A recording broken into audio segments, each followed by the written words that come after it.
नमस्कार जी। कैसे हैं आप सब? स्वागत है आपका मेरे नए ब्लॉग में। उम्मीद करती हूँ आप सब एकदम अच्छे होंगे। आज जो कहानी मैं आपके साथ शेयर करने जा रही हूँ उसका नाम है टूटी फूटी ईंटों का जर्जर घर। एक बार की बात है कि भगवान शिव और पार्वती मैया भ्रमण कर रहे होते हैं। तभी पार्वती मैया शिव जी से प्रश्न पूछती हैं कि प्रभु, इस धरती लोक में जो दुखी हैं आप उन्हीं को दुख देते हैं और जो सुखी हैं उनको आप सुख देते हैं, ऐसा क्यों? भगवान शिव कहते हैं, इस प्रश्न का उत्तर अगर तुम्हें चाहिए तो तुम्हें मेरे साथ धरती लोक पर चलना पड़ेगा। पार्वती जी तुरंत तैयार हो जाती हैं। दोनों वेश बदलते हैं और एक किसान और उसकी पत्नी का रूप धार के धरती लोक पर पहुंच जाते हैं। भगवान कहते हैं, क्योंकि अब हम धरती लोक पर हैं इसलिए हमें यहाँ के नियमों का पालन भी करना पड़ेगा। हमें अपना खाना खुद बनाना पड़ेगा और उसके लिए हमें चाहिए होगा चूल्हा। तो मैं जाता हूँ लकड़ियों का इंतज़ाम करने और तुम जाओ चूल्हे के लिए ईंटें ढूंढने।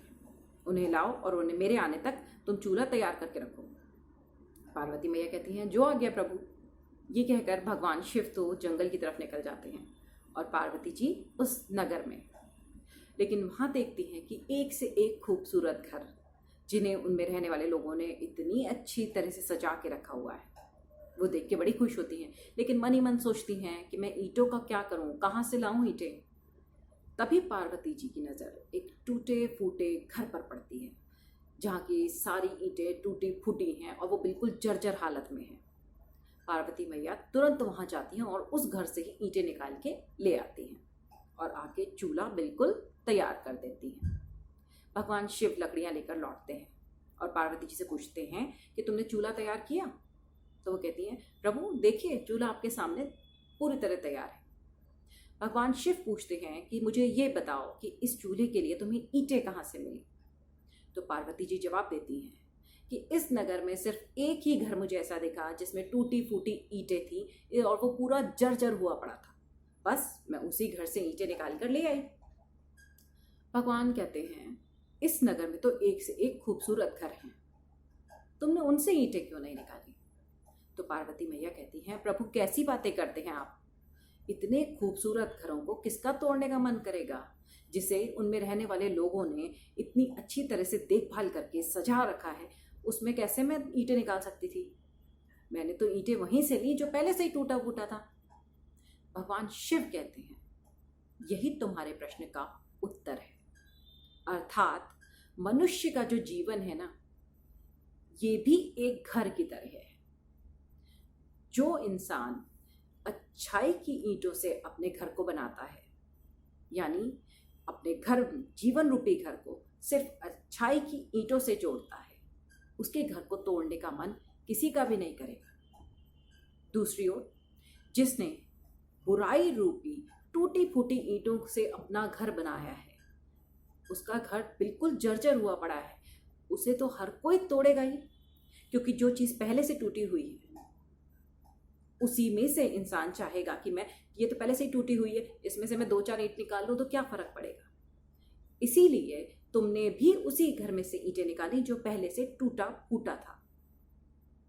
हमें अपने जीवन को बुराई रूपी टूटी फूटी ईंटों से नहीं जोड़ना है, बल्कि इस जीवन रूपी घर को अच्छाई की ईंटों से जोड़ना है, ताकि उसे कभी कोई तोड़ ही ना पाए। उस दिन पार्वती जी को इस बात का मतलब समझ में आ गया कि जो धरती लोक पर दुखी हैं उन्हीं को दुख क्यों मिल रहा है, क्योंकि उन्होंने अपने इस जीवन रूपी घर को बुराई रूपी टूटी फूटी ईंटों से जर्जर बना रखा है। दूसरी ओर जो सुखी हैं उनको ही सुख क्यों मिल रहा है, क्योंकि उन्होंने अपने इस जीवन रूपी घर को अच्छाई की ईंटों से जोड़ा है। अच्छाई की ईंटों से जोड़कर उसे इतनी अच्छी तरह से सजा रखा है कि किसी का भी उनको तोड़ने का मन नहीं कर सकता। तो क्यों ना हम भी ये कोशिश करें कि अपने इस जीवन रूपी घर को जो भगवान ने हमें दिया है, सिर्फ और सिर्फ अच्छाई की ईंटें ही लगाएं। बुराई की टूटी फूटी ईंटों को इसमें जरा सी भी जगह ना दें। कोशिश करते हैं कि हमारा घर भी इतना मजबूत हो कि उसे कोई तोड़ ना पाए। अपने जीवन में सिर्फ और सिर्फ अच्छाई लाएं। अगर आज की कहानी आपको मेरी अच्छी लगी हो तो इसे ज़्यादा से ज़्यादा शेयर करिएगा, कमेंट करिएगा, लाइक करिएगा। और हाँ, अगर अभी तक आपने मेरा चैनल सब्सक्राइब नहीं किया है तो इसे सब्सक्राइब भी करिएगा।